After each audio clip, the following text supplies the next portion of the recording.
I wasn't sure what to think going into Supergirl. I hadn't watched any of the trailers, and crucially I also hadn't read Woman of Tomorrow before seeing this film, so I think my circumstances have given me quite a unique perspective on it.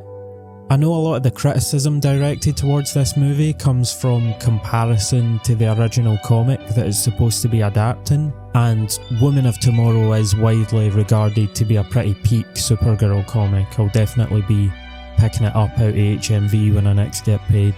I try to avoid other people's reviews and opinions before watching, but unavoidably I did happen to catch little snippets here and there on social media of criticisms people were having, and there's definitely a lot of valid reasons to criticise it, which I will talk about. But anecdotally speaking, a lot of the stuff I did see was coming from people that don't deserve rights, so I paid that very little mind.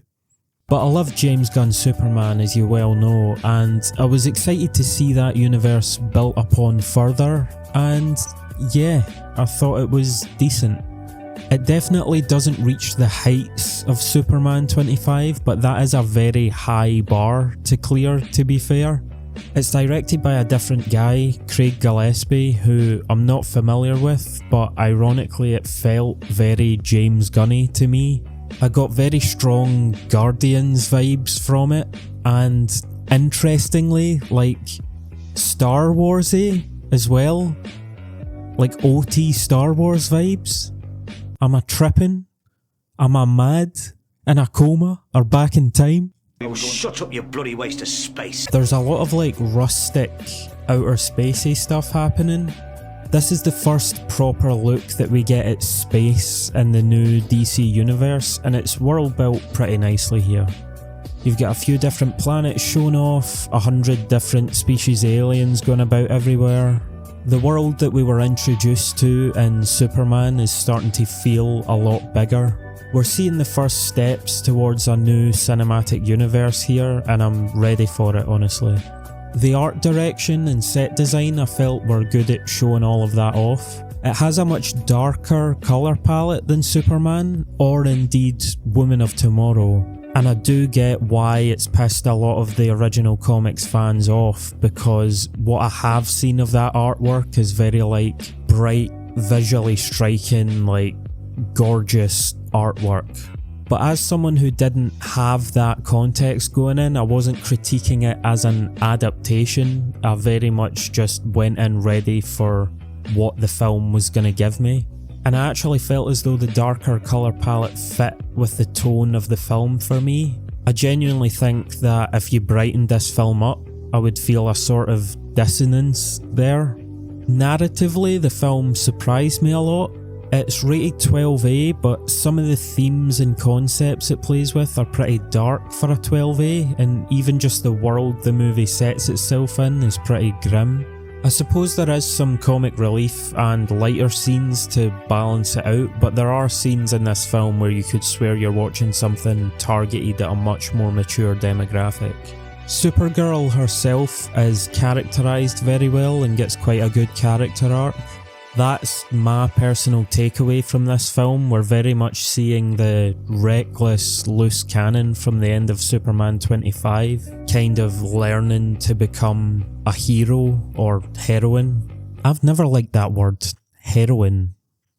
Fucking, like, heroine. There is a surprising level of exploration into her character and her past, and we get a good sense of what led her to become the person that she is. There is one scene, and I'll refrain from spoiling anything. There is one scene in this movie towards the end that immediately added a lot of dimension to who Supergirl is as a character, and my jaw literally dropped in the cinema because I was not expecting it to happen, particularly in a film targeted at younger audiences. You'll know what I'm talking about if you've seen it, and when I saw it, I immediately was super excited to see this Supergirl in a movie alongside David Cornsweet's Superman, because I know there is going to be a very interesting relationship dynamic there. Jason Momoa as Lobo is a highlight for me as well. I think even the more critical members of the audience will agree on that. I've never been that familiar with Superman's Rogues Gallery, but I do remember Lobo from one episode of Superman the Animated Series. He seems to be pretty on point here, and you can tell Jason Momoa is having a lot of fun playing him, and he steals the show with it a lot of the time. Good on him for managing to find his way into both DC cinematic universes. Major criticisms?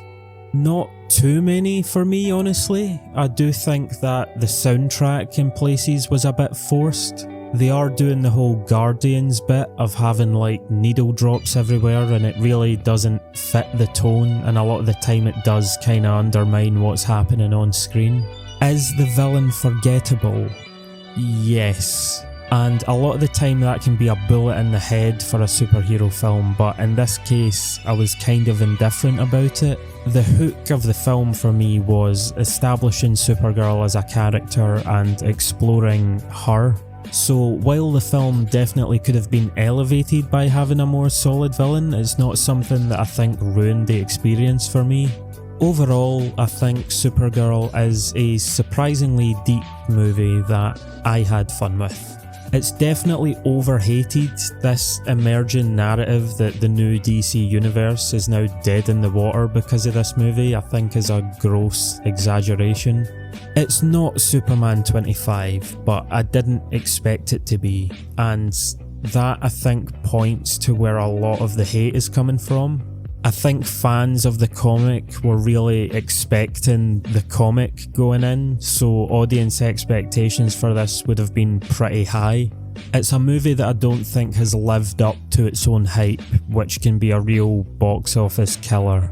But as I say, I'm definitely going to pick up the comic after this, because the discourse around this movie has encouraged me to want to read it.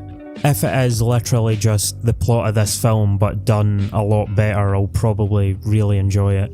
However, having not read it, I kinda went into this movie with a kinda blissful ignorance. Perhaps if I had read the comic, I would have been so caught up in what could have been as opposed to what is, and this review might have ended up being very different.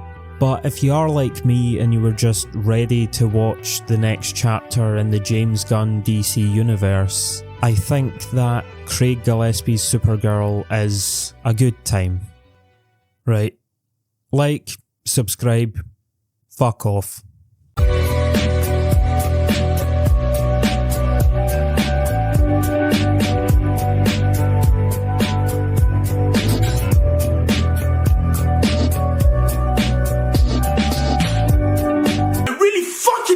Me, and I hate it so much. I hate it.